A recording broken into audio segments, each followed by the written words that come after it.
한국이 세계 영적 중심지로 부상한다는 발라이 라마의 충격적 예언. 대부분의 세계 지도자들은 이 사실을 알고 있지만 대중에게는 단 한마디도 공개하지 않고 있습니다. 2025년 6월 전 세계 역사의 흐름을 바꿀 영적 전환점이 바로 우리 한반도에서 시작됩니다. 발라이 라마께서 최근 비공개 모임에서 극소수에게만 전한 이 메시지는 이제 더 이상 감춰질 수 없습니다. 지금 이 순간 당신이 느끼는 그 설명할 수 없는 내면의 변화, 그 불안과 기대감은 우연이 아닙니다. 티베트의 고대 문서에 기록된 동방의 빛이 바로 지금 한국에서 깨어나고 있기 때문입니다. 하지만 이 절하는 모두에게 축복이 아닙니다. 준비되지 않은 이들에게는 혼란과 상실이 될 수도 있습니다. 이미 일부 지역에서는 변화의 조짐이 나타나고 있으며 티베트 고승들조차 시간이 얼마 남지 않았다고 경고하고 있습니다. 이 영상이 공개되는 것도 오래가지 않을 수 있습니다. 지금 이 순간 당신이 이 메시지를 듣고 있다는 사실 자체가 하나의 선택입니다. 이 영상을 끝까지 시청하시면 앞으로 다가올 인생의 황금기를 어떻게 준비해야 하는지, 그리고 왜 지금이 당신의 영적 여정에서 가장 중요한 시기인지 명확히 이해하게 될 것입니다. 지금 이 순간 당신의 인생 경험은 반직 기억이 아니다. 한국과 세계의 새로운 시대를 여는 나침반이 될 수 있습니다. 지금 이 순간부터 우리의 삶이 완전히 달라질 수 있습니다. 발라이 라마께서 비공개 모임에서 전한 그 예언의 핵심을 들여다보면 세계 역사의 흐름이 바뀌는 놀라운 순간에 우리가 함께 살고 있다는 사실이 분명해집니다. 발라이 라마는 수년간의 명상과 고찰 끝에 올해, 특히 6월의 기점으로 도마시아에 전례 없는 영적 에너지가 솟아오르고 있다고 밝혔습니다. 그리고 그 중심에 바로 우리 한국이 자리하고 있습니다. 영적 진화의 다음 단계는 서양에서 동양으로 이동하고 있으며 한국은 그 중심축이다. 이 말씀은 단순한 격려가 아닌 수천 년의 영적 지혜에 기반한 명확한 통찰입니다. 왜 서피의 승국일까요? 발라이 라마는 한반도가 지닌 독특한 영적 균형에 주목했습니다. 남과 북의 분단으로 상징되는 이원성의 긴장, 전통과 현대가 공존하는 문화적 다양성, 그리고 무엇보다 한국인들의 마음속에 깊이 새겨진 한의 정서가 이제 거대한 영적 에너지로 변환되고 있다는 것입니다. 이 변화는 화려한 축제나 대규모 종교 집회로 나타나지 않습니다. 오히려 조용히, 마치 새벽이 밤을 대치하듯 자연스럽게 우리 일상에 스며들고 있습니다. 지하철에서 만나는 낯선 이의 따뜻한 미소, 젊은 세대들 사이에서 번지는 명상 모임, 직장인들이 찾는 새벽 템플 스테이까지 이 모든 것이 우연이 아닙니다.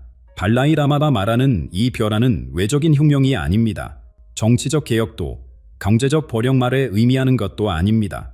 이것은 우리 각자의 내면에서 시작되는 집단적 의식의 변화, 한번 시작되면 되돌릴 수 없는 깊은 내적 변환입니다. 놀라운 점은 이 변화가 우리의 전통적 가치관과 깊이 연결되어 있다는 사실입니다. 불교의 자비와 명상, 유교의 인과 화학, 도교의 자연과의 조화기 모든 가르침이 현대 사회의 맥락에서 새롭게 해석되어 우리의 일상에 스며들고 있습니다. 오래된 사찰에서 들려오는 목탁 소리가 현대인의 마음을 울리고 종로의 오래된 서점에서 젊은이들이 논어를 찾아 읽는 모습은 우연이 아닙니다. 우리의 전통 속에 숨겨진 지혜가 지금 이 순간 깨어나고 있는 것입니다. 역사는 항상 우리에게 중요한 교훈을 들려줍니다. 고려말 몽골의 침략 이후 불교 문화가 꽃피었고 임진왜란의 참화 이후 실학이 발전했으며 일제강점기의 어둠 이후 한국의 정신문화가 부흥했습니다. 위기가 깊을수록 그 이후의 영적 부약은 더욱 강력했습니다. 지금 우리가 경험하는 사회적 혼란, 세대 간 갈등, 정치적 분열은 모두 새로운 차원의 의식으로 도약하기 직전의 산통과도 같습니다. 발라이 라마는 이 모든 혼란이 한국 사회가 더 높은 의식 수준으로 진화하는 과정의 일부라고 말합니다. 그리고 가장 놀라운 점은 이 변화가 한국에서 시작되어 지금 이 순간에도 아시아 전역으로 그리고 전 세계로 퍼져나가고 있다는 사실입니다. 마치 조용한 파도가 바다 전체를 움직이듯 한반도에서 시작된 영적 각성이 전 인류의 의식을 변화시키고 있는 것입니다. 당신은 이미 이 변화를 느끼고 있지 않았은가요? 어쩌면 당신의 일상에서, 당신의 꿈에서, 당신의 직관 속에서 이미 이 새로운 에너지가 솟아기고 있는지도 모릅니다. 그리고 이 거대한 영적 변화의 물결 속에서 오랫동안 사라졌던 한 인물의 존재가 다시 우리 앞에 모습을 드러내고 있습니다. 조용히, 그러나 확실하게 그 존재감을 알리고 있는 이 인물은 누구일까요? 이 거대한 영적 변화의 물결이 한반도를 중심으로 퍼져나가는 지금, 많은 사람들이 놓치고 있는 중요한 현상이 있습니다. 바로 오랫동안 잊혀졌던 한 인물의 조용한 기환입니다. 누구나 알아볼 수 있는 유명 인사도 화려한 쇠먼의 거느린 위인도 아닙니다. 그는 마치 아침 안개처럼 조용히 우리 사회에 다시 나타났습니다. 한때 수많은 사람들의 주목을 받다가 갑자기 모습을 감추었던 이 인물은 지금 완전히 다른 모습으로 돌아왔습니다. 발라이 라마는 최근 측근들에게 이렇게 말했습니다. 진정한 스승은 자신을 따르라고 외치지 않는다. 그는 반지 길에 보여줄 뿐이다. 그리고 지금 그 길에 보여줄 이가 한국에 이미 와 있다. 이 말씀이 의미하는 바는 무엇일까요? 발라이 라마가 언급한 이 침묵의 안내자는 화려한 언변으로 대중을 사로잡거나 자신을 드러내기보다는 자신의 존재 자체로 사람들의 내면을 일깨우는 역할을 하고 있습니다. 그는 이미 우리 주변 어딘가에 있으며 많은 이들이 그를 알아보지 못한 채 지나치고 있습니다. 놀라운 사실은 이러한 인물의 출현이 수백 년 전 기록된 고대 문헌에서 이미 예견되었다는 점입니다. 강원도 산골절에서 발견된 오래된 불교 문서에는 혼란의 시대가 극에 달할 때 동쪽 나라에서 침묵의 스승이 나타나 말없이 세상을 일깨울 것이다라는 구절이 있습니다. 또한 티베트의 고대 문헌 칼라차크라, 탄트라에도 유사한 예언이 담겨 있습니다. 지구의 에너지가 변화하는 순간 반도의 나라에서 과거와 미래를 잇는 자가 나타날 것이다라는 구절은 지금 우리가 목격하고 있는 현상을 정확히 묘사하고 있습니다. 이 예언들이 신비롭게 느껴질 수 있지만 지금 우리 주변에서 일어나고 있는 변화를 살펴보면 그 의미가 분명해집니다. 갑자기 늘어난 명상 모임, 젊은이들 사이에서 번지는 전통 문화에 대한 관심, 소셜미디어에서 조용히 퍼지는 깊은 지혜의 메시지들, 이 모든 것들이 이 침묵의 안내자의 영향력을 보여주는 징후들입니다. 그러나 중요한 것은 이 인물이 단순한 개인이 아니라는 점입니다. 발라이 라마의 설명에 따르면 그는 우리 모두 안에 잠재된 집단적 원형을 대표합니다. 지배하지 않고 인도하며 억압하지 않고 깨우치는 내면의 지혜를 상징하는 존재입니다. 진정한 지도자는 피를 흘리게 하지 않으며 강요하지 않고 영감을 준다라는 발라이 라마의 말씀은 바로 이 인물의 본질을 정확히 표현하고 있습니다. 그는 자신을 따르라고 요구하지 않으며 오히려 각자가 자신의 내면에서 답을 찾도록 돕습니다. 이 인물과 발라이 라마의 관계는 특별합니다. 그들은 서로 다른 문화와 배경에서 왔지만 동일한 진리를 전하고 있습니다. 마치 하나의 강물이 여러 갈래로 나뉘었다가 다시 만나는 것처럼 그들의 메시지는 서로 다른 표현을 통해 동일한 본질을 가리키고 있습니다. 발라이 라마는 수십 년 동안 자비와 평화, 내면의 변화에 대해 말해왔습니다. 그리고 지금 한국에 나타난 이 인물은 그 메시지를 우리의 문화적 맥락에 맞게 전달하고 있습니다. 그들은 서로 다른 목소리로 같은 노래를 부르고 있는 것입니다. 가장 흥미로운 점은 이 인물을 직접 만나본 사람들의 경험담입니다. 그들은 모두 비슷한 느낌을 보고합니다. 그와 대화한 후 내 인생에 대한 답을 얻었다기보다는 내 안에 있던 질문들이 더 선명해졌다라고 한 여성은 말합니다. 하르님은 그의 존재 자체가 마음의 거울 같았다고 표현했습니다. 이 모든 징후들은 우리가 지금 매우 특별한 시기를 살고 있음을 보여줍니다. 영적 각성의 파도가 한반도를 덮치는 이 순간, 잊혀졌던 지도자의 기원은 그저 우연이 아닙니다. 그리고 이 모든 변화의 중심에는 고대부터 예언된 거대한 우주적 절한점, 바로 6월이 자리하고 있습니다. 이 침묵의 지도자가 등장하고 있는 시기는 결코 우연이 아닙니다. 그는 수천 년 전부터 예견된 정확한 시간에 맞춰 모습을 드러내기 시작했습니다. 고대의 예언들이 가리키는 그 결정적인 시간, 바로 다가오는 2025년 6월입니다. 천문학자들과 영적 탐구가들은 곧 하늘에서 일어날 특별한 현상에 주목하고 있습니다. 다가오는 6월의 하늘에는 극히 드문 흰성 배열이 나타날 것입니다. 목성, 토성, 그리고 화성이 특별한 형태로 정렬되어 강력한 에너지의 문을 열게 될 것입니다. 티베트의 고대 점성술 사적 칼라차크라와 한국의 전통 천문기록 천상열차 분야 지도에는 모두 이 시기에 대한 언급이 있습니다. 천체들이 황금 삼각형을 이룰 때 지상에서는 새로운 의식의 시대가 열린다라는 구절은 바로 지금 우리가 목격하고 있는 천체 현상을 묘사합니다. 천문학적 사건만이 아닙니다.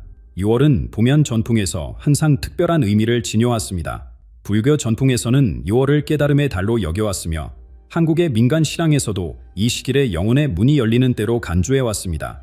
우리 조상들은 6월을 단순한 시간의 흐름이 아닌 의식의 변화와 영적 성장을 위한 특별한 기회로 보았습니다. 꽃이 만개하고 생명력이 넘치는 이 시기는 내면의 씨앗도 함께 싹트는 순간입니다.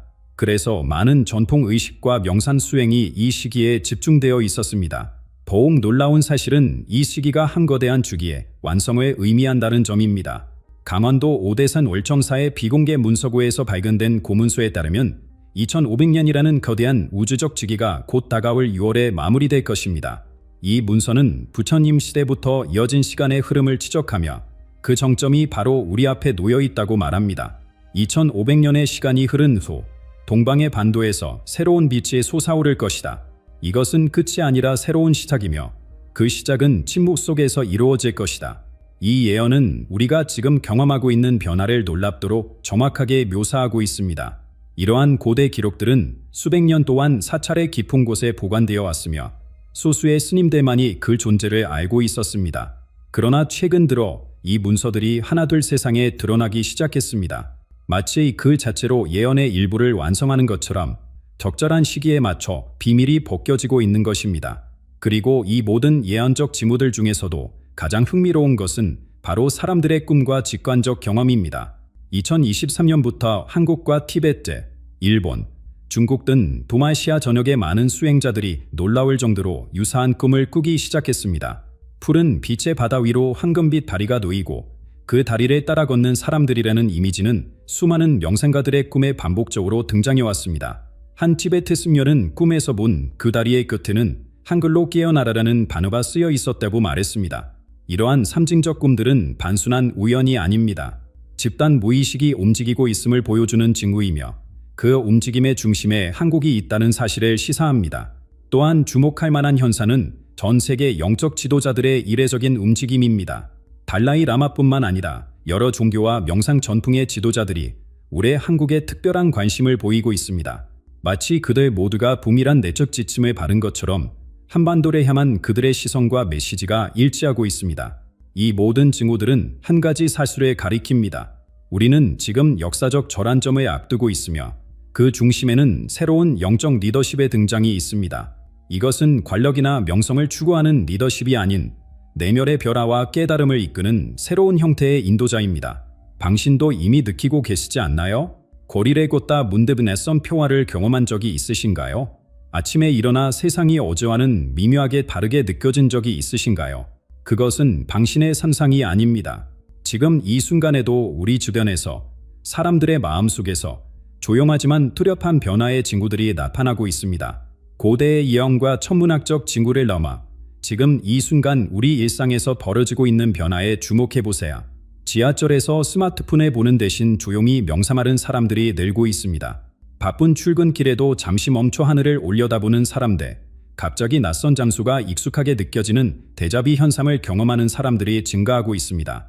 우리 주변의 많은 사람들이 내면의 평화를 찾기 위한 움직임을 보이고 있습니다. 명상에 대한 관심이 급진하고 일상 속에서 고요함을 찾으려는 노력이 뚜렷해지고 있습니다. 분주했던 일상 속에서 잠시 멈춰 자신의 내면을 들여다보는 시간을 갖는 이들이 늘어나고 있는 것입니다. 명상 앱 다운로드 수는 지난 몇 개월간 크게 증가했으며 템플스테이 예약은 모든 연령대에서 늘어나고 있습니다. 특히 주목할 만한 것은 이전에는 영적 활동에 관심이 없던 40대, 60대 직장인들이 주요 참여층으로 부상하고 있다는 점입니다. 이런 변화는 단지 개인적 차원에 머무르지 않습니다. 방송과 미디어의 풍경도 달라지고 있습니다. 시청률 경쟁이 치열한 지상파 방송에서도 명상, 자아 성찰, 전통 지혜를 다루는 프로그램들이 주요 시간대에 편성되기 시작했습니다. 작년까지만 해도 주변복 콘텐츠로 취급되던 주자들이 이제는 주류 미디어의 중심으로 들어오고 있는 것입니다. 인기 유튜버 채널들의 주제도 달라지고 있습니다. 화려한 소비 문화나 셀럽의 일상 대신 내면의 성장, 마음의 평화 찾기, 전통 문화의 지혜 같은 주제들이 수백만 조회수를 기록하고 있습니다. 가장 많이 검색되는 키워드도 변화했습니다. 성공, 돈, 경쟁보다 의미, 목적, 평화와 같은 단어들의 검색량이 크게 증가했습니다. 또 하나 주목할 만한 변화는 사람들 사이의 관계 방식입니다. 경쟁과 비교가 지배하던 사회적 분위기가 협력과 공감으로 조금씩 바뀌고 있습니다. 최근 실시된 한 설문조사에 따르면 응답자의 68%가 6개월 전보다 타인의 감정에 더 민감해졌다고 답했습니다. 자원봉사 신청률은 최근 크게 증가했으며 특히 자발적인 이웃 돕기 활동이 눈에 띄게 늘었습니다. 주변 이웃에 대한 관심과 배려가 자연스럽게 확산되고 있으며 이전에는 무관심했던 일상적 만남에서도 따뜻한 교류가 이루어지고 있습니다. 교통체증 속에서도 양보하는 운전자들이 늘었고 길거리에서 모르는 사람들끼리 미소를 교환하는 일이 잦아졌습니다. 이러한 작은 변화들이 모여 도시의 분위기 자체를 조금씩 바꾸고 있습니다. 가장 과학적으로 설명하기 어려운 현상은 자연과 신체에 나타나는 변화입니다. 서울 한강공원의 관리자들은 최근 야생조류의 행동 패턴이 변했다고 보고합니다. 평소에는 사람들을 피하던 새들이 더욱 가까이 다가오며 철새들의 머무른 기간이 길어지고 있습니다. 산림청 데이터에 따르면 특정 나무들의 성장 속도가 예년보다 14% 빨라졌으며 평소보다 일찍 꽃을 피우는 식물들이 늘고 있습니다.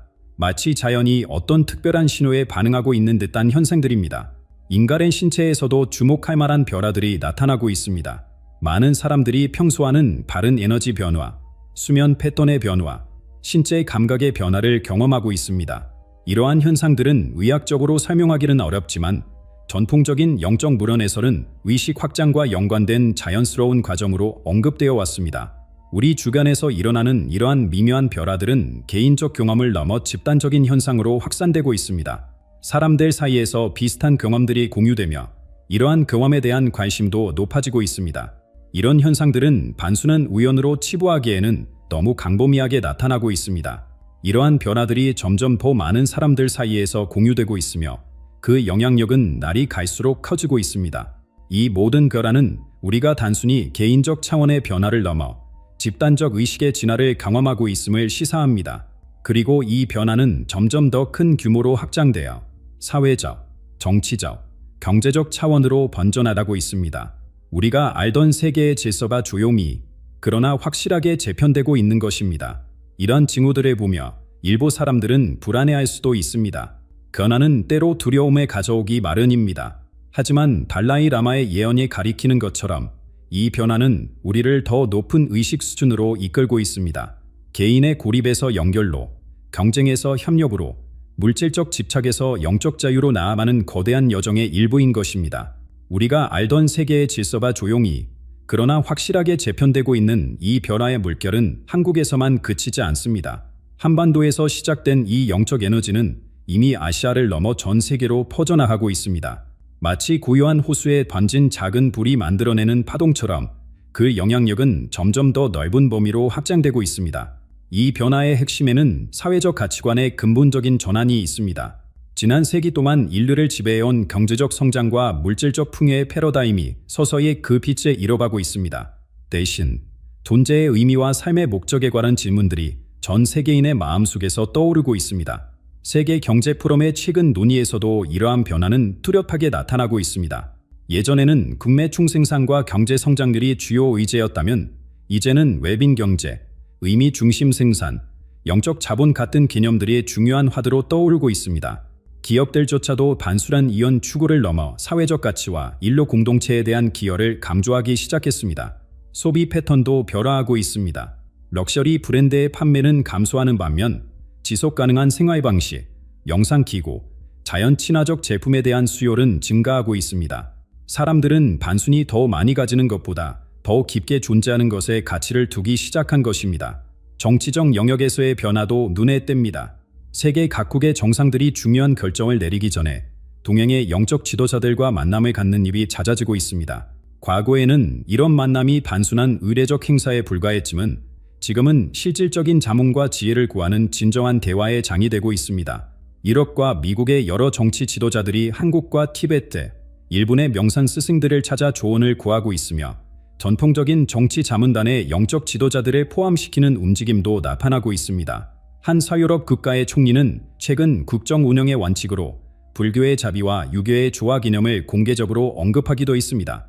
이러한 흐름 속에서 한국은 매우 독특한 위치를 차지하게 되었습니다. 지리적으로도 동양과 서양 사이에 위치한 한반도는 이제 영적으로도 중요한 가교 역할을 하고 있습니다. 한국은 첨단 과학기술과 전통적 영성이 조화롭게 공존하는 드문 나라입니다. 초고속 인터넷과 첨단 통신망의 깊은 산속고체과 공존하는 곳, 그것이 바로 한국의 독특한 정체성입니다. 이러한 균형감은 세계가 앞으로 나아갈 방향을 보여주는 모델이 되고 있습니다.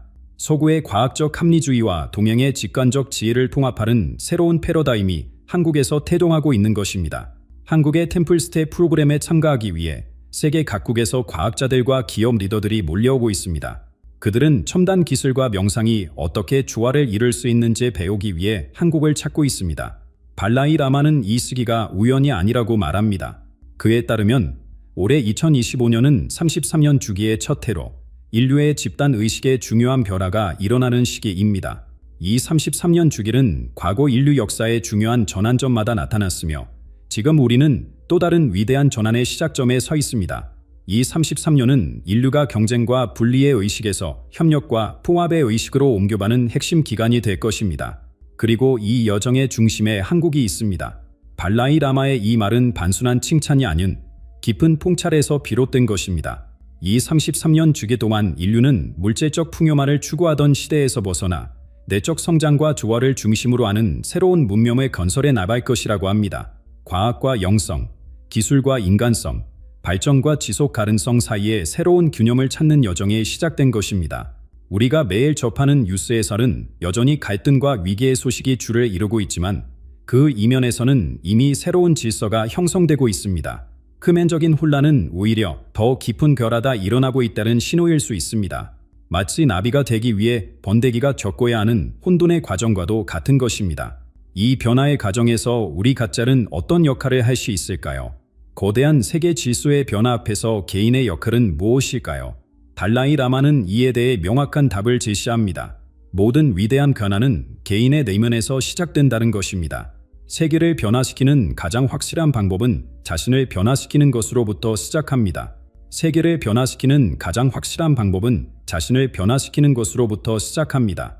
달라이 라마의 이 지혜는 지금 우리에게 중요한 의미를 던집니다. 모든 거대한 변화의 시작점은 바로 우리 자신의 내면에 있기 때문입니다. 전 세계적으로 수많은 사람들이 설명할 수 없는 내적 변화를 경험하고 있습니다. 밤에 깨어나 무언가 중요한 것을 놓치고 있다는 느낌, 갑자기 찾아오는 명확한 풍채, 강한 직관적 느낌들이 더 빈번해지고 있습니다. 이것은 우리의 내면에서 일어나는 집단적 각성의 신호입니다. 발라이 라마는 이러한 경험들이 단순한 우연이 아니라고 말합니다. 그것은 영혼의 부름, 더 깊은 존재 방식으로의 초대입니다. 그리고 이 부름에 응답하는 방법은 바로 침묵을 통해서입니다. 세상의 소음과 끊임없는 정보의 홍수 속에서 진정한 변화는 고요함 속에서 태어납니다. 발라이 라마는 가장 강력한 소리는 침묵 속에서 들리는 것이다라고 말합니다. 매일 단 5분이라도 고요히 자신의 내면을 바라보는 시간을 갖는 것이 거대한 변화의 시작이 될 수 있습니다. 감정적 일관성과 내적 목적의 조화는 이 시기에 특히 중요합니다. 내면의 혼란은 외부 세계의 혼란을 반영합니다. 자신의 감정을 알아차리고 내면의 목소리에 귀 기울이며 자신의 진정한 목적과 연결될 때 우리는 이 거대한 변화의 물결에 자연스럽게 동참하게 됩니다. 가장 중요한 깨달음은 당신 자신이 이미 이 예언의 일부라는 사실입니다. 당신은 단순한 관찰자가 아닌 이 거대한 변화의 적극적인 참여자입니다. 당신의 생각, 감정, 행동 하나하나가 이 집단적 의식의 변화에 기여하고 있습니다. 달라이 라마는 진정한 변화는 정부나 제도가 아닌 한 명 한 명의 개인 안에서 시작된다고 강조합니다. 우리가 함께 한반도에서 시작된 이 영적 각성의 물결에 동참할 때 그 영향력은 상상할 수 없을 만큼 커질 것입니다. 지금 이 순간 당신의 내면에서 들려오는 그 조용한 목소리에 귀 기울여 보세요. 그것이 바로 새로운 시대로의 초대장입니다. 당신은 이미 준비되어 있습니다. 이제 함께 이 여정을 시작할 때입니다. 우리 민족의 운명이 2025년 12월에 완전히 바뀐다면 당신은 준비되어 있습니까? 이건 단순한 상상이 아닙니다. 지금 이 순간에도 세계 지도자들은 이미 알고 있는 내용을 우리 국민 대부분은 전혀 알지 못하고 있습니다. 72년 동안 갈라졌던 한반도, 그 철조망이 사라지고 하나의 이름으로 다시 기록될 날이 다가오고 있습니다. 그 변화의 씨앗은 이미 뿌려졌고 이제 그 실체가 서서히 모습을 드러내고 있습니다. 그리고 이 놀라운 예언의 근원은 단순한 음모론이 아닙니다.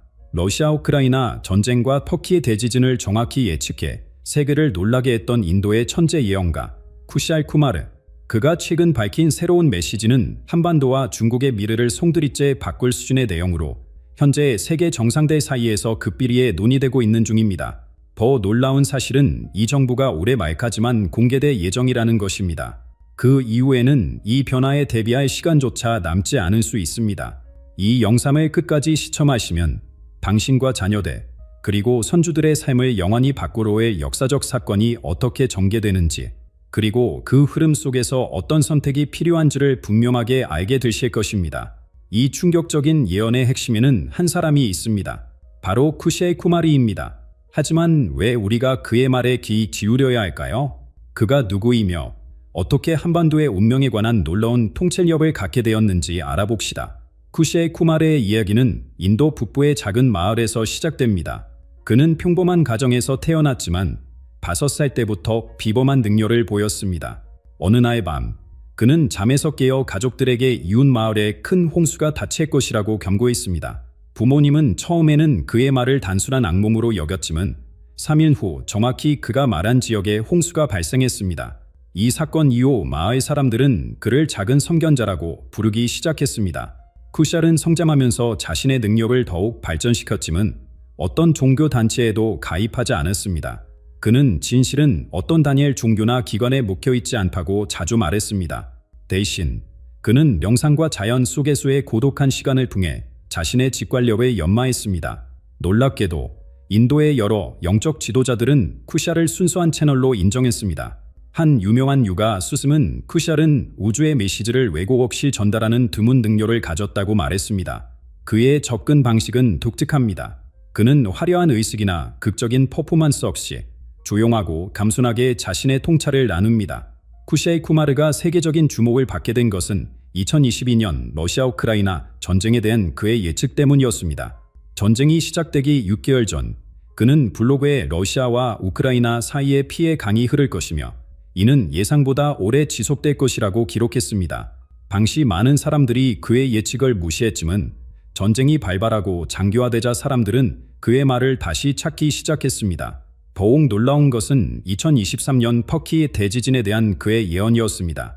지진 발생 한 달 전, 쿠샬은 터키의 대지에 큰 삼투가 생길 것이라며 정확한 지역과 시기를 언급했습니다.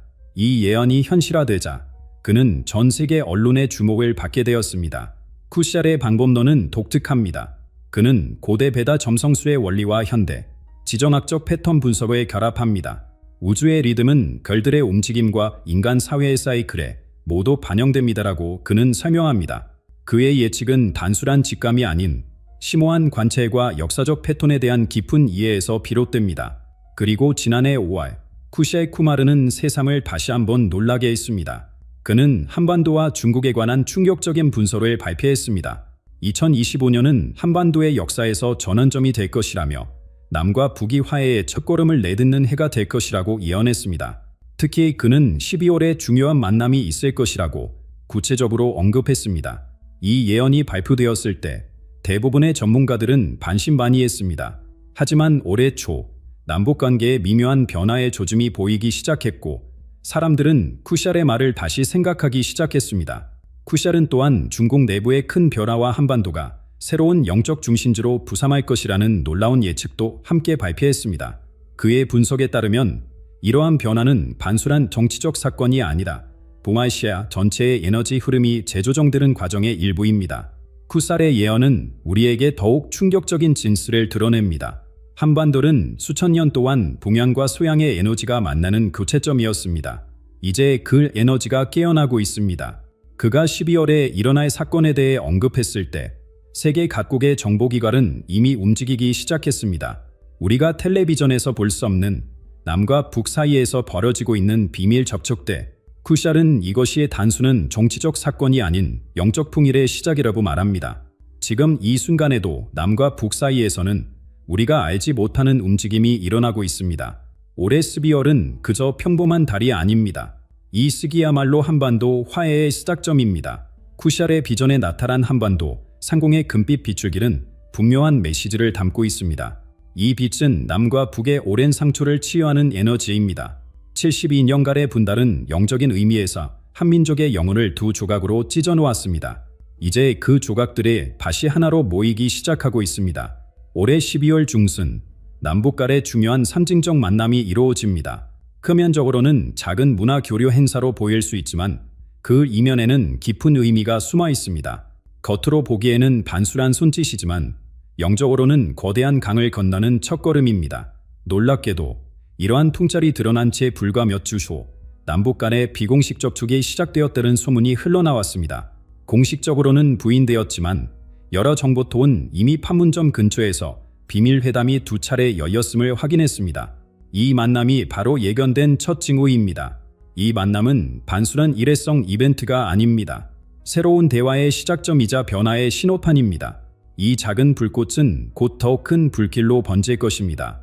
2026년까지 남북 간의 대화는 공식화되고 더 깊은 차원의 협력이 시작될 것입니다. 가장 충격적인 예언은 통일의 사자라 불리는 새로운 지도자의 등장입니다. 이 인물은 현재 우리가 알고 있는 정치인이나 유명인사가 아닙니다. 그는 군인도 정치인도 아닙니다. 그는 영적 지혜와 현대적 비전을 동시에 갖춘 사람으로 나이는 50대 중반입니다. 이 신비로운 인물은 올해 말부터 서서히 모습을 드러내기 시작합니다. 처음에는 문화나 예술 분야에서 통일을 주제로 한 활동으로 알려지며 점차 더 큰 영향력을 얻게 됩니다. 그의 목소리는 부드럽지만 그 메시지는 강력합니다. 그는 분열이 아닌 화합의 언어를 사용합니다. 이 지도자의 가장 큰 특징은 이념을 초월한 메시지입니다. 남과 북의 체제나 정치적 차이보다는 한민족으로서의 공통된 역사와 문화적 유산을 강조합니다. 그는 과거의 상처를 들춰내는 대신 공동의 미래를 그립니다. 특히 주목할 점은 이 인물이 전통 문화와 현대 기술의 조화를 중요시한다는 사실입니다. 그는 한민족의 고대 지혜와 현대 과학의 융합을 통해 새로운 통일 비전을 제시합니다. 이 접근법은 젊은 세대와 노년층 모두에게 호소력을 가질 것입니다. 이러한 움직임은 국제사회에서 다양한 반응을 불러일으킵니다. 미국과 일본은 한반도의 이러한 변화를 우려의 시선으로 바라봅니다.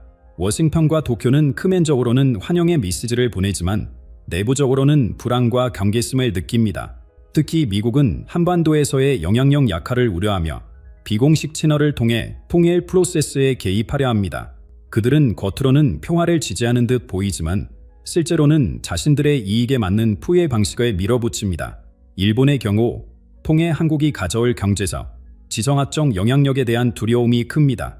도쿄는 통해 한국이 지역 강국으로 부상하는 것을 우려하며 다양한 경제적 장벽을 통해 이 과정을 지연시키려 합니다.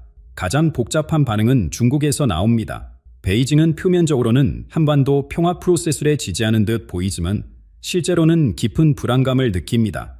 중국은 북한에 대한 영향력을 잃는 것을 두려워하며 통일 과정에 자신들의 입장을 반영시키기 위해 물밑에서 다양한 노력을 기울입니다. 놀랍게도 중국 내부에서도 이러한 대응에 대한 의견 차이가 발생합니다. 중국 지도부 내에서도 한반도 문제에 관한 노선 갈등이 심화됩니다. 일부는 통해 한국과의 협력을 통해 새로운 경제적 기회를 모색하자는 입장이고 다른 일부는 강경한 태도를 유지하자는 입장입니다. 이러한 국제적 긴장 속에서도 한반도의 통일 프로세스는 예상보다 빠르게 진행됩니다. 외부의 압력에도 불구하고 한민족의 통일 의지는 어떤 장애물도 뛰어넘을 만큼 강력해집니다. 이것은 국가 간의 단순한 정치적 통합이 아니라 영혼의 치유 과정입니다. 한반도의 변화는 홀로 일어나는 것이 아닙니다.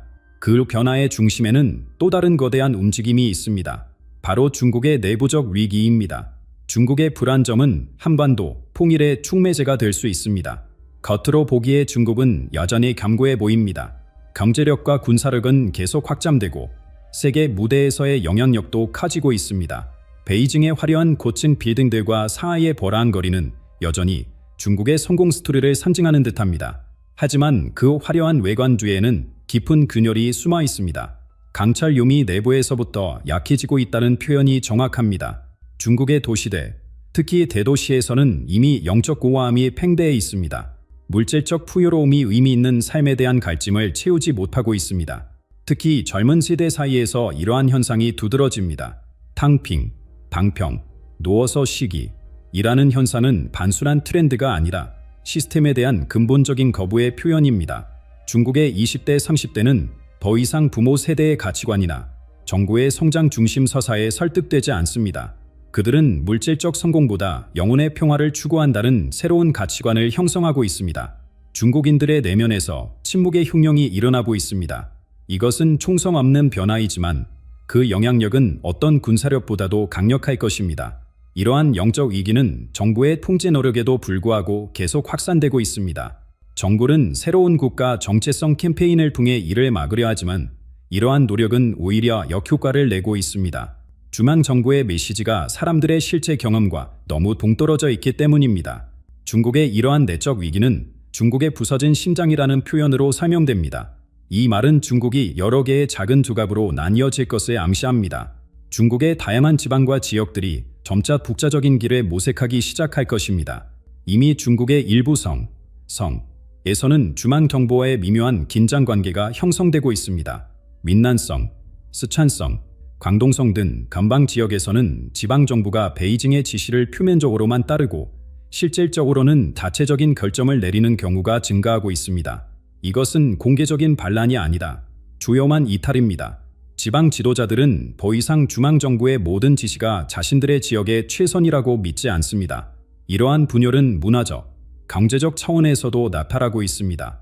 중국 내 다양한 지역들이 자신들만의 문화적 정체성을 재발견하고 독자적인 경제 네트워크를 구축하기 시작했습니다. 이는 베이징의 중앙집권적 통들을 점차 약화시키고 있습니다. 특히 주목할 만한 것은 중국 청년들 사이에서 확산되고 있는 전통적인 영적 가치관으로의 회귀 현상입니다. 도교, 불교 같은 고대 중국의 영적 전통들이 새롭게 해석되어 젊은이들 사이에서 인기를 얻고 있습니다. 이는 공산당의 무신론적 이데올로기에 대한 주요한 도전이 되고 있습니다. 과거의 지혜가 미래의 길을 밝힐 것입니다. 중국인들은 5천년의 역사 속에서 자신들의 정체성을 재발견하고 있습니다. 이러한 내부적 변화는 중국의 대외 정책에도 영향을 미치고 있습니다. 베이징은 외부적으로는 여전히 강경한 태도를 보이고 있지만 내부적으로는 그 자신감이 흔들리고 있습니다. 특히 대만과 한반도에 대한 접근 방식에서 이러한 모순이 두드러집니다.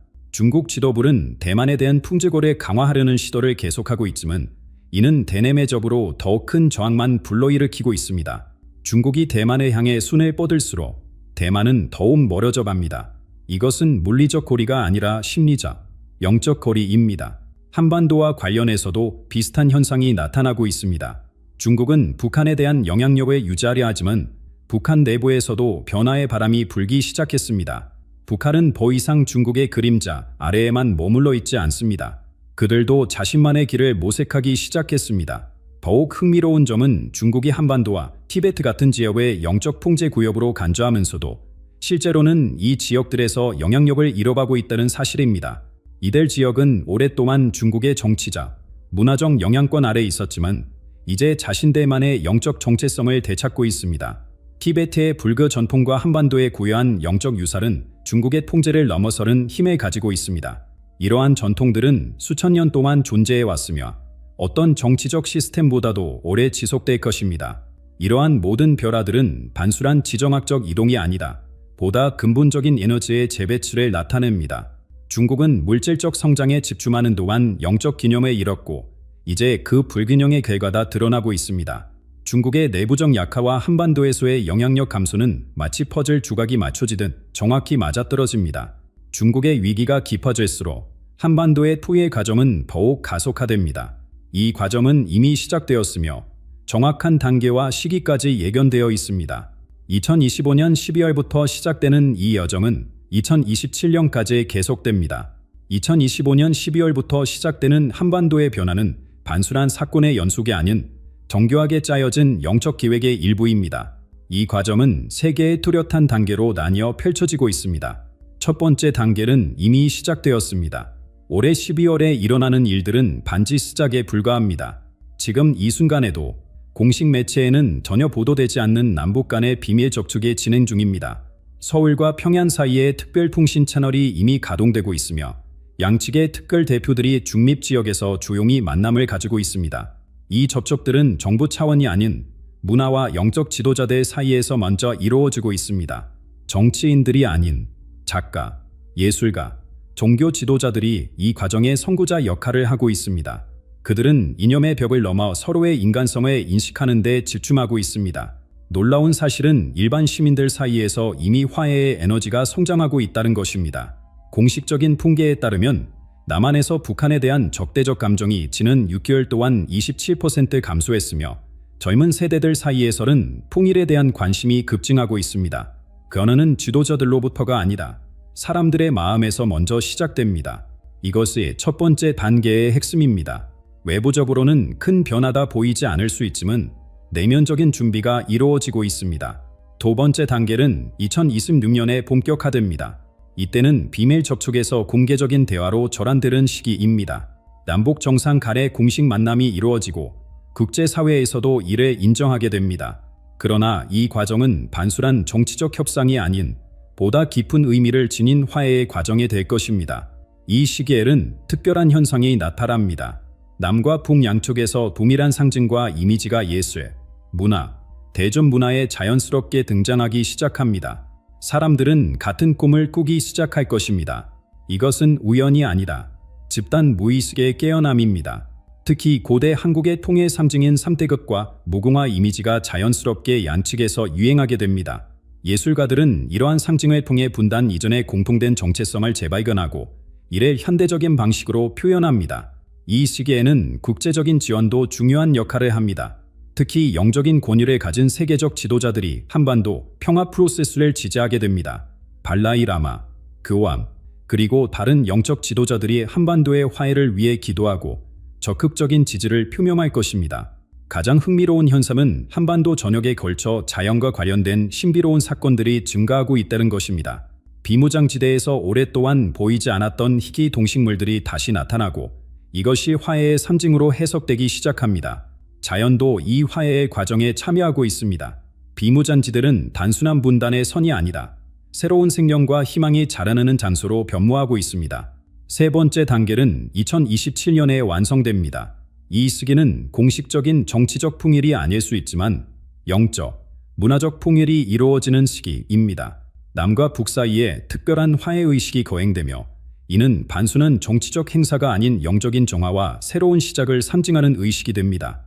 이 의식은 전통적인 한국의 영적 의례와 현대적 요소가 결합된 형태로 진행됩니다. 판문점이나 백두산과 같은 상징적인 장소에서 열리며 전 세계에 생중계됩니다. 이 의식은 72년간의 분단으로 인한 집단적 트라우마를 치유하는 과정이 될 것입니다. 이 시기에는 남북한 시민들의 자유로운 교류가 시작됩니다. 처음에는 제한적이지만 점차 확대되어 가족 상봉, 문화 교류, 경제 협력으로 이어집니다. 특히 젊은 세대들 사이에서 활발한 교류가 이루어지며 이들이 통일의 실질적인 주체가 됩니다. 이 과정은 한민족의 카르마적 정화의 시간입니다. 오랜 세월 동안 쌓인 분노, 슬픔, 상처가 해소되고 새로운 집단 의식이 형성됩니다. 이러한 세 단계를 통해 한반도는 단순히 정치적으로 하나가 되는 것이 아니라 보다 깊은 차원에서 통합을 이루게 됩니다. 이것은 형식적인 국경의 통합을 넘어 민족의 영혼이 치유되는 과정입니다. 이 과정을 통해 한반도는 단순한 지리적 통합이 아닌 새로운 영적 중심지로 거듭납니다. 분달의 상처가 치유되면서 한반도는 세계의 평화와 조화의 메시지를 전하는 새로운 사명을 가진 장소로 변모합니다. 한반도의 통일 과정이 영적인 차원에서 진행되고 있는 지금 우리 한반도는 단순한 지리적 통합을 넘어 더 큰 운명을 향해 나아가고 있습니다. 이 땅은 이제 새로운 동방의 영적 중심지로 떠오르고 있습니다. 한반도는 고대부터 신비로운 에너지가 흐르는 곳이었습니다. 쿠셰 쿠마르는 영적 비전을 통해 한반도 전역에 퍼져있는 강력한 에너지 지점들을 보았습니다. 그 중에서도 겸조, 제주도, 백두산이 가장 강력한 영적 에너지를 품고 있는 장소라고 합니다. 겸주는 고대 신라의 영적 지혜가 집중된 곳입니다. 이곳의 땅과 돌들은 수천 년의 명상과 기도의 에너지를 간직하고 있습니다. 경주의 불국사와 석굴암은 단순한 문화유산이 아니라 깊은 영적 에너지가 흐르는 포털과 같은 존재입니다. 통일 과정이 진행됨에 따라 이 에너지가 점차 활성화되고 있습니다. 제주도는 또 다른 중요한 에너지 중심지입니다. 제주도는 물과 불, 바람과 땅의 에너지가 완벽하게 조화를 이루는 곳입니다. 이곳은 여성적 에너지의 중심지로 치유와 재생의 힘이 가납니다. 제주도의 한라산과 오름들은 자연의 치유력을 간직한 장소로 앞으로 더 많은 사람들이 이곳을 찾게 될 것입니다. 그리고 가장 강력한 에너지 중심지는 백두산입니다. 백두산은 한반도의 영적 왕관과 같은 존재입니다. 이곳에는 태초의 에너지가 살아 숨쉬고 있으며 통일 과정에서 이 에너지가 완전히 깨어날 것입니다. 백두산의 천질은 반술한 화산 호수가 아니라 한민족의 그런적 에너지가 집중된 장소입니다. 이런 장소들이 활성화되면서 놀라운 현상이 일어나고 있습니다. 이미 올해부터 경주와 제주도를 찾는 방문객들 중에는 특별한 체험을 보고하는 사람들이 늘고 있습니다. 갑자기 가난 평화의 감각을 느꼈다. 오래된 트라우마다 해소되는 경험을 했다는 증언들이 늘어나고 있습니다. 내년부터는 이러한 장소들에 향한 본격적인 성지 순례가 시작됩니다. 2026년부터 한반도의 성스러운 장소들을 찾는 순례자들의 물결이 시작될 것입니다. 이것은 단순한 관광이 아니라 깊은 영적 체험을 찾는 진정한 순례가 될 것입니다. 이 순례의 물결은 한국인뿐만 아니라 전 세계에서 오는 사람들로 이루어질 것입니다. 일본, 중국, 서구 국가들에서 많은 사람들의 한반도의 에너지를 경험하기 위해 찾아올 것입니다. 한반도는 동양과 서양의 영적 전풍이 만나는 구차점이 될 것입니다. 이런 변화 속에서 한반도는 단순한 관광지가 아닌 깊은 영적 사명의 뜬 장소로 변모하고 있습니다. 통일 이후 한반도의 사명은 세 가지로 요약됩니다. 첫째, 한반도는 화해와 치유의 모델이 됩니다. 72년간의 분단을 평화롭게 극복한 한반도는 전 세계의 분쟁 지역에 희망의 메시지를 전할 것입니다. 이스라엘, 팔레스타인, 인도, 파키스탄 같은 오랜 갈등 지역들의 한반도의 화해 모델을 배우기 위해 대표단을 보내게 될 것입니다. 둘째, 한국은 고대의 지혜와 현대 기술의 조화를 이루는 새로운 문명의 모델을 제시합니다. 한국인들은 첨단 기술을 발전시키면서도 자연과의 조화, 공동체 가치, 영적 깊이를 잃지 않는 독특한 능력을 가지고 있습니다. 이런 균형 잡힌 접근법은 물질주의에 지친 현대 사회의 새로운 대안을 제시합니다. 셋째, 한반도는 새로운 영적 지도자들의 유람이 됩니다. 통일 과정에서 깨어난 한민족의 집단의식은 전 세계에 영향을 미칠 새로운 메시지를 품고 있습니다. 이미 올해부터 한국에서는 전통적인 종교의 틀을 넘어서는 새로운 영적 지도자들이 등장하고 있습니다. 이들의 메시지는 종교적 교리보다는 보편적 영성, 실천적 지혜, 그리고 일상에서의 평화에 초점을 맞추고 있습니다. 그들은 거창한 종교적 틀이 아닌 모든 사람이 자신의 삶에서 바로 적용할 수 있는 영적 지혜를 절합니다. 한국의 영적 영향력은 문화를 통해 세계로 퍼져나갑니다. 이미 세계적인 인기를 얻고 있는 한국의 대중문화는 통일 이후 더 깊은 메시지를 담게 됩니다. 음악, 영화, 드라마다 단순한 엔터테인먼트를 넘어 집단적 치유의 도구로 변모합니다.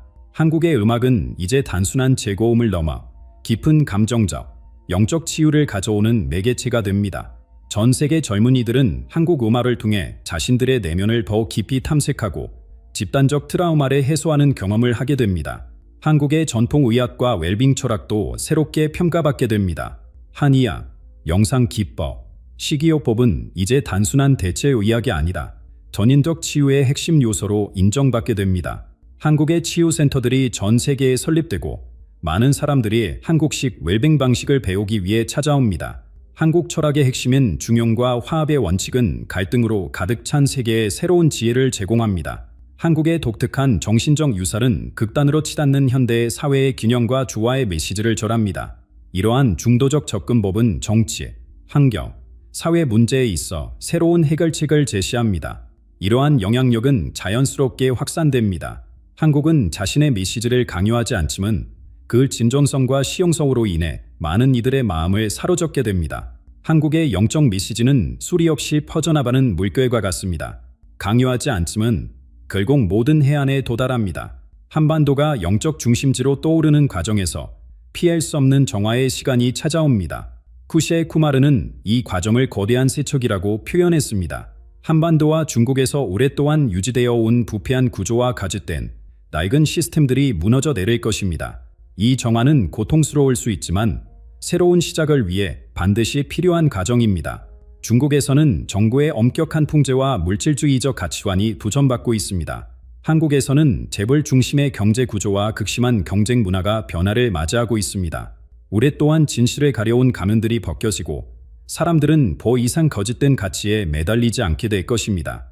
이 정화 과정은 파괴적이지만 그 결과는 놀랍도록 창조적입니다. 낡은 구조가 무너지면서 새로운 의식의 씨앗이 자라날 공간이 생깁니다. 때로는 숲에 불이 나야 새로운 생명이 자랄 수 있는 것처럼 이 변화도 필요한 재생의 과정입니다. 이 시기에 사람들은 집단적인 영적 각성을 경험하게 됩니다. 물질적 성공과 외적 성취만으로는 진정한 행복을 얻을 수 없다는 깨달음이 널리 퍼집니다. 사람들은 마음의 평화, 의미 있는 관계, 내면의 조화가 진정한 부라는 것을 깨닫게 될 것입니다. 쿠샬은 이것을 영혼의 충격이라고 부릅니다. 수백만 명의 사람들이 동시에 자신의 삶의 방향에 대해 근본적인 질문을 던지기 시작합니다. 그들은 더 이상 무엇을 가질 것인가가 아니라 어떻게 살 것인가에 관심을 기울이게 됩니다. 이 각성은 개인적 차원을 넘어 사회적 변화로 이어집니다.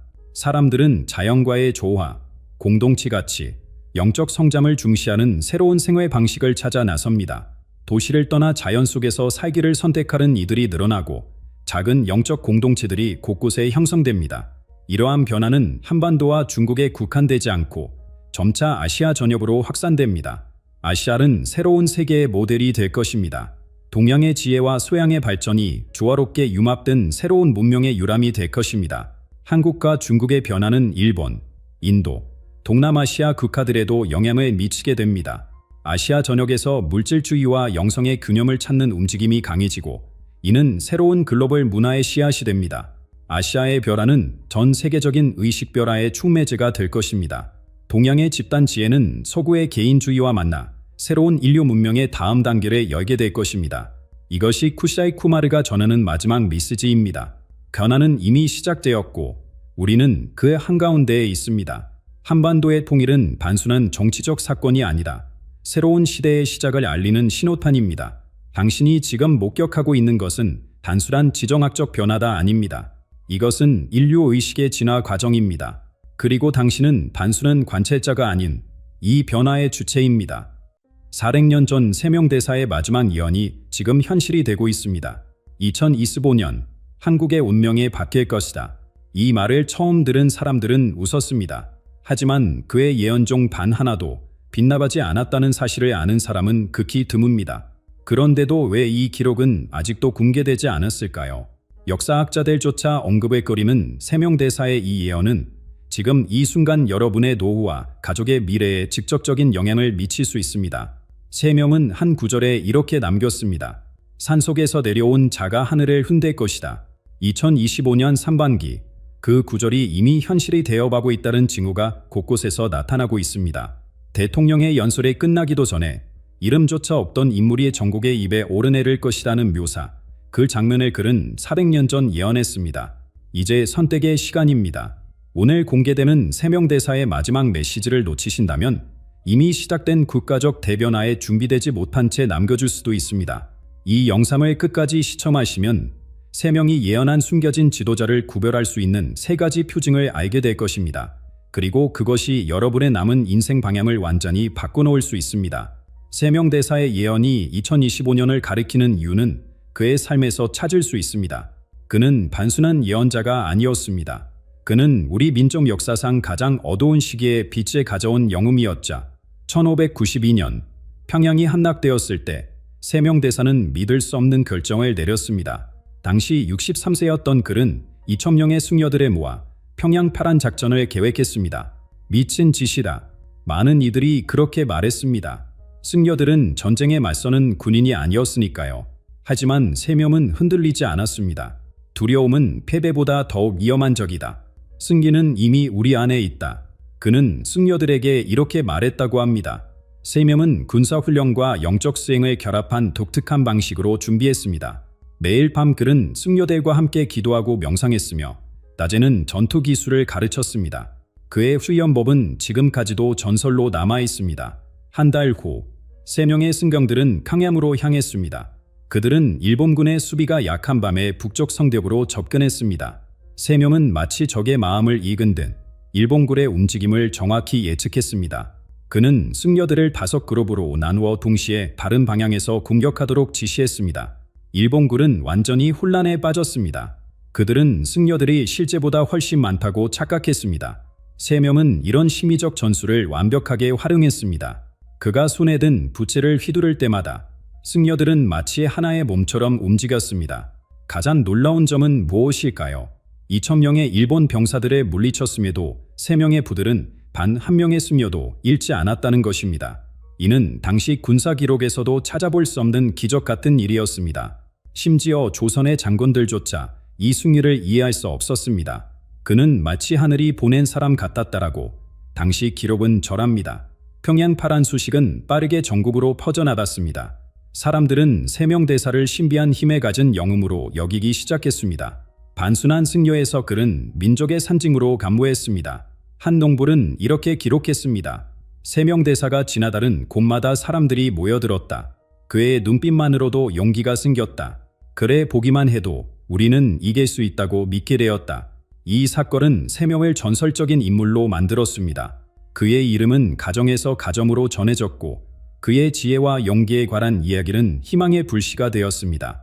그는 더 이상 단순한 승려가 아니었습니다. 그는 민족의 영웅, 전략가, 그리고 예지력을 가진 지도자였습니다. 하지만 세명의 진정한 유산은 전쟁에서의 승리만이 아니었습니다. 그의 통찰력과 예언적 능력은 전쟁이 끝난 후에도 계속해서 사람들을 이끌었습니다. 그리고 지금 2025년 그의 예언이 다시 한번 우리에게 말을 걸고 있습니다. 그런데 세명대사는 어떻게 전쟁 영웅에서 강력한 외교관으로 변모했을까요? 그의 힘은 단순한 군사력을 넘어 깊은 전략적 사고에 있었습니다. 전쟁터에서의 승리 이후 그는 더욱 큰 싸움을 준비하고 있었습니다. 평양 전투에서의 승리는 세명대사의 힘의 시작에 불과했습니다.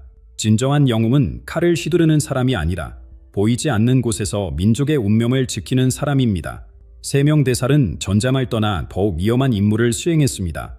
그가 향한 곳은 적의 신장부였습니다. 1593년 초 일본과 명나라 사이의 비밀 협상이 시작되었습니다. 그들의 목표는 무엇이었을까요? 한반도를 나누어 갖는 것이었습니다. 이 소식을 들은 세명은 즉시 행동에 나섰습니다. 그는 자신의 목숨을 걸고 소생포로 잠입했습니다. 스님, 그곳은 죽음의 함정입니다. 측근들이 만류했지만 세명은 이렇게 대답했습니다. 내 한 몸이 썩어 민족이 산다면 그보다 값진 죽음이 어디 있겠소? 세명은 자신을 일본에 항복한 승려로 위장했습니다. 그의 계획은 대담했습니다. 일본군 지휘부에 들어가 내부 분열을 일으키는 것이었죠. 그는 뛰어난 언어 능력과 심리학적 통찰력을 활용했습니다. 일본 장군들 사이에서 세명은 마치 그림자처럼 움직였습니다. 그는 가토 기요마사에게는 고니시 유키나다다 명나라와 별도 협상을 하고 있다고 속삭였습니다. 고니스에게는 가토가 그를 배신할 계획이라고 말했죠. 이런 교묘한 심리전은 즉각적인 효과를 가져왔습니다. 그는 마치 독을 뿌리는 사람 같았다. 일본 기록에는 이렇게 적혀 있습니다. 그가 지나간 자리마다 의심의 씨앗이 자랐다. 일본 장군들 사이의 갈등이 깊어지면서 명나라와의 협상은 혼란에 빠졌습니다. 세념은 이 틈을 놓치지 않았습니다. 그는 명나라 사신들에게 일본의 진짜 의도를 알려주었습니다. 일본이 한반도 남부를 차지하고 명나라에게는 북부만 주겠다는 제안이 거짓임을 밝혔자 가장 위험한 순간은 세명의 정체가 의심받기 시작했을 때였습니다. 어느 날 밤 일본 감사들이 그의 거처를 수색했습니다. 세명은 침착하게 명상 중이었고 그의 방에서는 아무것도 발견되지 않았습니다. 하지만 그날 밤 그는 자신의 지혜가 가장 필요한 곳으로 정보를 전달했습니다. 세명의 활약으로 협상은 결국 가결되었습니다. 명나라는 일본과의 어떠한 영토 분할 제안도 거부했습니다. 이것은 조선의 영토 보절의 결정적인 순간이었습니다. 만약 세명대사가 없었다면 우리 민족은 400년 전에 이미 남과 북으로 갈라졌을 것이다. 한 역사학자의 말입니다. 소생포에서의 임무를 마친 후 세명은 더욱 대담한 계획을 실행에 옮겼습니다. 그는 일본군 지휘부 내에서 자신의 영향력을 확장했습니다. 그는 자신을 취조하는 비밀 조직을 만들어 일본군의 주요 작전 계획을 미리 알아내고 조선군에게 전달했습니다. 한 벌은 일본군이 남해안 기습 공격을 계획했을 때 세명의 정보로 조선 수군이 미리 대비할 수 있었습니다. 이순신 장군은 나중에 이렇게 기록했다고 합니다. 하늘이 우리 편이었다. 마치 적의 마음을 들여다본 것 같았다. 세명의 활약은 전쟁의 흐름을 바꾸었습니다.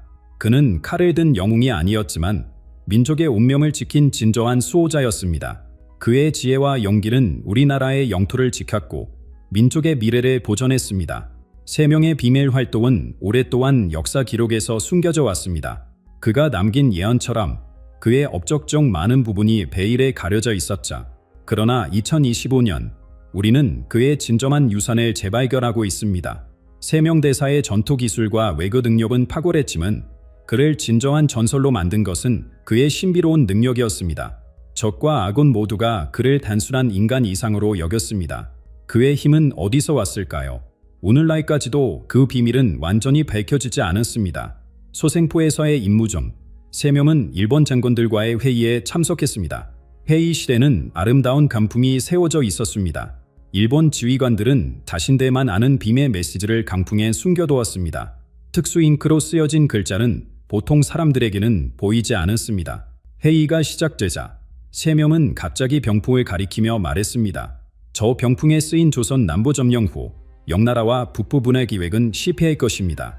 방안이 순식간에 얼어붙었습니다. 일본 장군들의 얼굴이 창백해졌습니다. 어떻게 그가 볼 수 없는 글자를 읽었을까요? 가토 기요마사는 후에 이렇게 기록했습니다. 그의 눈은 마치 우리의 영혼을 꿰뚫는 것 같았다. 우리의 모든 비밀이 그에게는 투명한 유리처럼 보였다. 이 사건 이후 일본군은 세명을 시험하기로 결정했습니다. 그들은 그를 출로 만든 미폐된 방에 가두었습니다. 한여름의 더위 속에서도 그 방은 이상하게 차가워졌습니다. 문을 열었을 때 일본 병사들은 얼음같이 차가운 공기를 맞닥뜨렸습니다.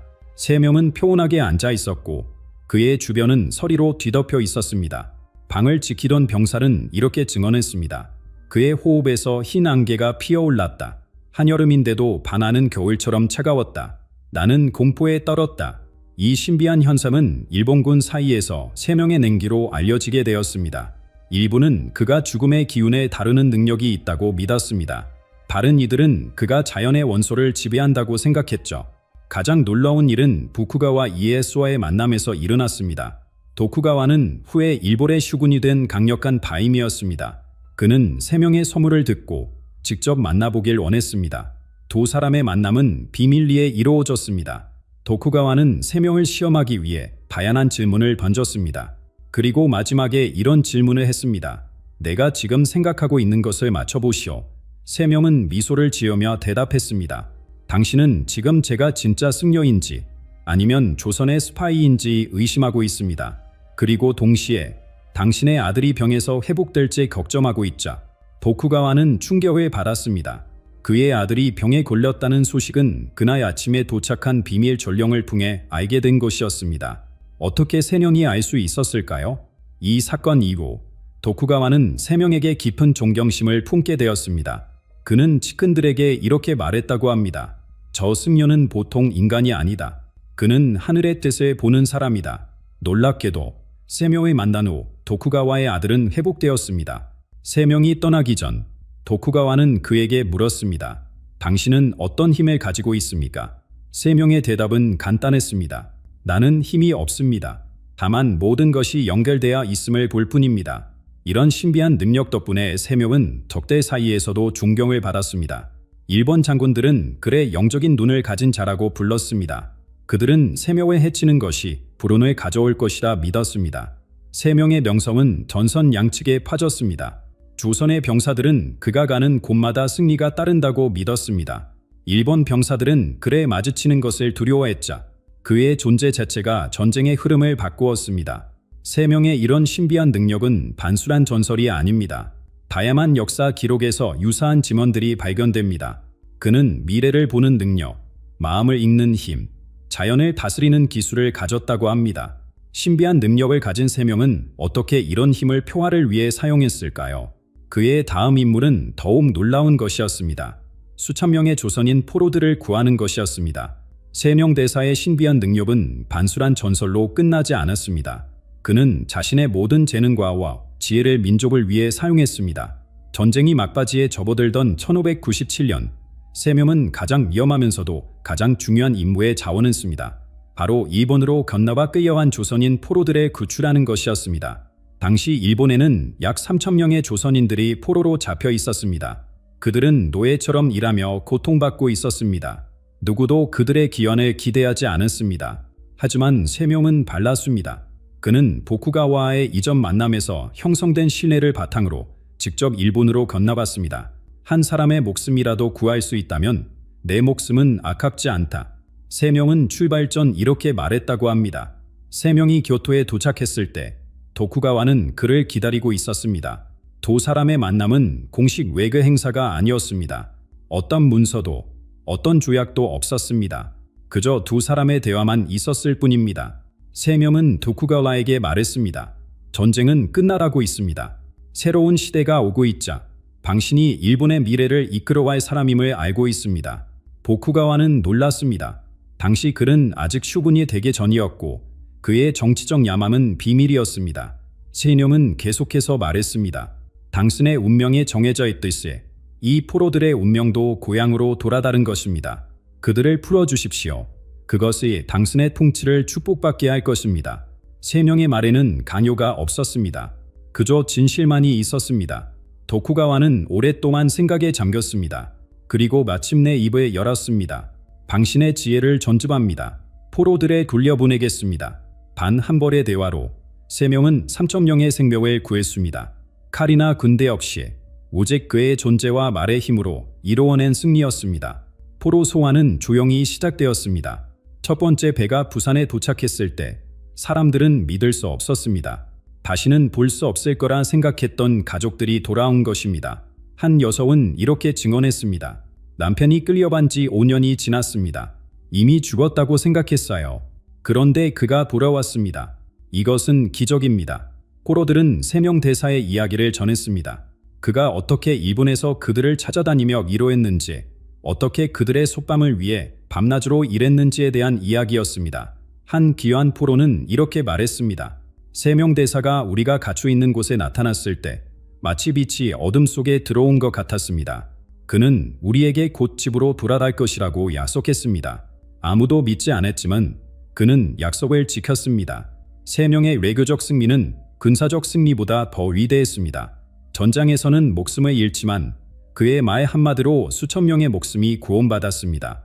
이것이 세 명이 말의 전사로 불리게 된 이유입니다. 포로들의 기원은 단순한 인도주의적 승리가 아니었습니다. 그것은 정치적으로도 중요한 의미가 있었습니다. 조선 조정은 세 명의 외교적 능력에 감탄했고 그의 영향력은 더욱 커졌습니다.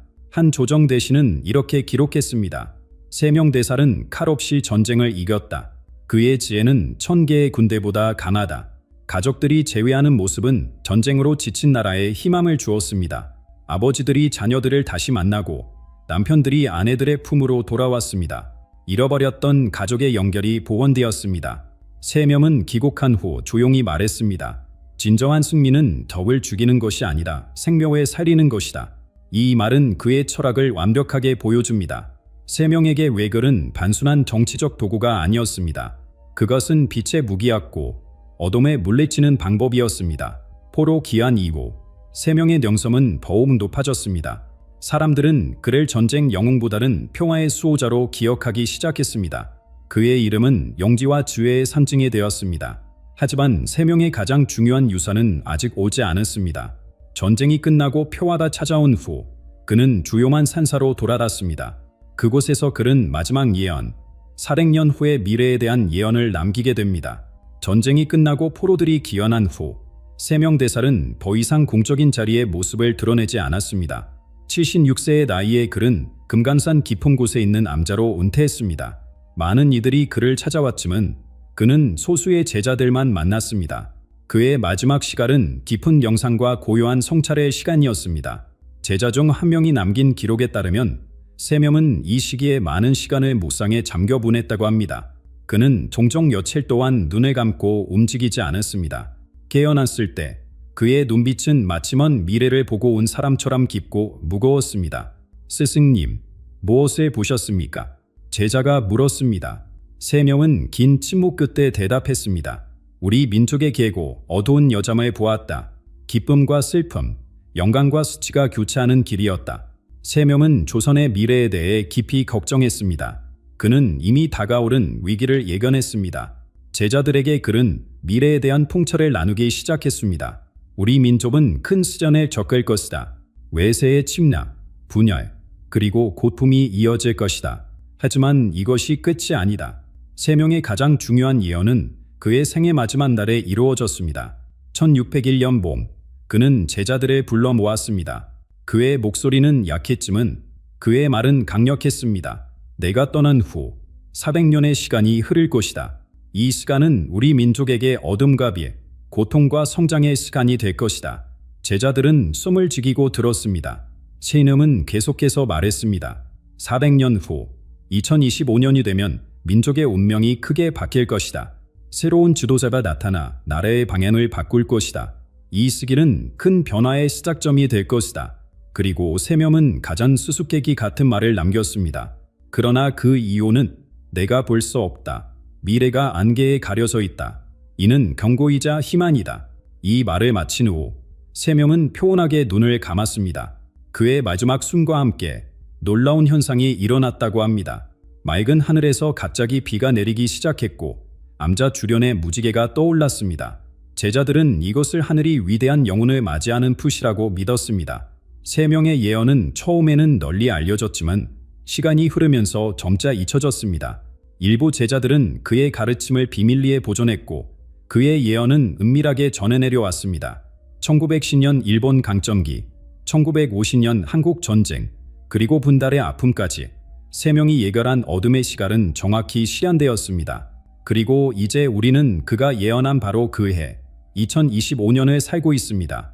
역사학자 김민수는 최근 발견된 고문서를 통해 세 명의 예언을 재조명했습니다. 세 명의 예언은 놀라울 정도로 정확했습니다. 그가 예견한 400년의 시간이 정확히 오늘 우리가 살아가는 이 순간으로 이어졌습니다. 우리는 지금 예언이 실현되는 그 시점에 서 있습니다. 세 명이 말한 민족의 운명이 바뀔 것이라는 예언은 무엇을 의미할까요? 그가 예견한 새로운 지도자는 누구일까요? 그리고 가장 중요한 질문은 왜 그는 2025년 이후를 볼 수 없었을까요? 일부 학자들은 이것이 중대한 선택의 시간에 의미한다고 해석합니다. 미래가 보이지 않는다는 것은 우리의 선택에 따라 수많은 바른 미래가 가능하다는 뜻일 수 있습니다. 세 명은 우리에게 경고와 동시에 희망을 남긴 것입니다. 세 명의 예언에서 가장 주목할 점은 그가 말한 새로운 지도자입니다. 그는 단순한 정치 지도자가 아니라 민족의 영적, 문화적 방향을 바꿀 인물을 언급한 것으로 보입니다. 이 인물은 어떤 모습일까요? 어떻게 그를 알아볼 수 있을까요? 오늘, 바로 지금 이 순간, 세 명의 오래된 예언이 현실이 된 2025년에 우리는 그의 마지막 메시지를 다시 한번 생각해 볼 필요가 있습니다. 그 이유는 볼 수 없다는 말은 불확실성의 시대가 왔다는 경고인 동시에 우리가 스스로 미래를 만들어갈 수 있다는 희망의 메시지일지도 모릅니다. 세 명 대사의 예언이 가리킨 바로 이 해, 2025년, 우리는 지금 그가 말한 대로 민족의 운명이 바뀌는 순간에 서 있습니다. 그의 마지막 말을 다시 생각해 보십시오. 400년 후, 민족의 운명이 바뀔 것이다. 이 말은 단순한 예측이 아니라 우리 민족의 미래를 향한 강력한 메시지였습니다. 오늘날 한국의 현실을 보면 세 명이 예견한 어둠의 시기가 무엇인지 선명하게 알 수 있습니다. 우리나라는 전례 없는 위기의 십자로에 서 있습니다. 세계 최저 수준의 출산율로 인구는 급격히 감소하고 있습니다. 젊은이들은 해조선이라 부르며 미래에 대한 희망을 잃어가고 있습니다. 통계청의 최근 발표에 따르면 올해 한국의 출산율은 0.70으로 떨어졌습니다. 이는 인구를 유지하는 데 필요한 수치의 3분의 1에 불과합니다. 한 전문가는 이렇게 말합니다. 이대로 가면 한국은 50년 안에 인구의 절반에 이를 수 있습니다. 이것은 국가의 생존이 달린 문제입니다. 정치적 분열 또한 심각합니다. 여야 간 갈등은 그 어느 때보다 격렬하며 세대 간, 지역 간 갈등도 깊어지고 있습니다. 국민들은 서로를 적대시하고 대화는 단절되었습니다.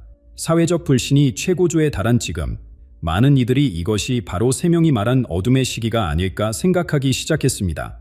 경제적 불안정성도 커지고 있습니다. 주택 가격 폭등, 청년 실업, 노인 빈곤, 한때 한강의 기적으로 불리던 나라가 깊은 불확실성의 시대로 접어들었습니다. 많은 전문가들이 한국 경제 모델의 한계를 지적하며 근본적인 변화의 필요성을 강조하고 있습니다. 바로 이런 순간 세 명 대사의 예언에서 언급된 새로운 지도자에 대한 관심이 높아지고 있습니다. 그는 과연 누구일까요? 어떻게 그를 알아볼 수 있을까요? 고문서 연구가 박정호 교수는 최근 충격적인 발견을 했습니다. 그에 따르면 세 명 대사는 단순히 예언만 남긴 것이 아니라 그 예언이 실현되도록 준비했다는 것입니다. 세 명은 자신의 죽음 전에 특별한 제자 그룹을 선발했습니다. 이들은 수호자라 불렸고 400년 동안 비밀리에 그의 가르침을 보존하고 전파할 임무를 맡았습니다. 이 수호자들은 겉으로는 평범한 가문으로 보였지만 실제로는 세명의 비전을 지키는 비밀의 조직이었습니다. 그들은 세대를 거쳐 특별한 지식과 기술, 그리고 영적 전품을 전해왔습니다. 그리고 그들의 가장 중요한 임무는 바로 선택된 자를 찾고 보호하는 것이었습니다. 세명대사는 400년 후에 태어날 특별한 여운을 이겨냈습니다. 박 교수는 산여합니다. 이 사람은 그의 영적 계승자로 민족의 새로운 방향을 제시할 인물입니다. 수호자들은 이 사람을 찾기 위해 세대를 거쳐 준비해왔습니다. 놀랍게도 최근 한국 사회에서 새로운 목소리가 등장하기 시작했습니다. 기존 정치인도 유명 인사도 아닌 이 인물은 독특한 메시지로 사람들의 주목을 받고 있습니다. 그는 분열된 사회를 하나로 모으고 물질적 성장 너머의 가치를 강조하며 한국의 정체성과 미래에 대한 새로운 비전을 제시하고 있습니다. 이 인물의 가장 놀라운 점은 그의 배경입니다. 조사에 따르면 그의 가문은 금강산 지역과 오랜 연결고리가 있으며 세명대사의 가르침을 비밀리에 보존해온 가문으로 추정됩니다. 그는 마치 이 세명의 예언을 이미 알고 있는 것처럼 말하고 행동합니다. 내가 누구인지는 중요하지 않습니다. 그는 최근 인터뷰에서 말했습니다. 중요한 것은 우리가 함께 어떤 미래를 만들어 갈 것인지입니다. 지금 우리는 400년의 긴 여정이 끝나고 새로운 시작점에 서 있습니다. 많은 사람들이 이 인물의 메시지에 깊은 공감을 표하고 있습니다. 그의 강연은 빠르게 퍼져나가고 젊은 세대들 사이에서 특히 큰 반향을 일으키고 있습니다. 그는 단순한 정치적 해결책이 아닌 한국 사회의 영적, 문화적 재생을 이야기합니다. 역사학자 김민수는 이렇게 말합니다. 세명대사가 예견한 어둠의 시기는 단순한 경제적, 정치적 위기가 아닙니다. 그것은 민족의 영혼이 시험받는 시간입니다. 세명이 말한 새로운 지도자는 이 영적 위기를 극복할 임무에 민족의 새로운 정체성을 세울 사람의 것입니다. 이 모든 징후들이 세명대사의 예언과 맞아떨어지는 것은 우연일까요? 400년 전 한승려의 말이 오늘날 현실이 되고 있다는 것은 어떤 의미를 가질까요? 어둠이 가장 짙을 때 빛은 더욱 선명하게 보입니다. 지금 한국이 겪고 있는 위기는 어쩌면 새로운 시대로 가는 필수적인 과정인지도 모릅니다. 세명대사가 말한 민족의 운명이 바뀌는 시기는 단순한 고통의 시간이 아니라 변화와 재생의 기회일 수 있습니다. 그의 예언대로 2025년은 한국의 역사에서 중요한 전환점이 될 것입니다. 우리는 지금 그 순간에 살고 있습니다. 미래가 보이지 않는 안개 속에서 우리는 새로운 길을 찾아야 합니다. 어쩌면 세명대사라 예견한 지도자는 이미 우리 곁에 있는지도 모릅니다. 그래 알아보는 것은 우리의 몫입니다.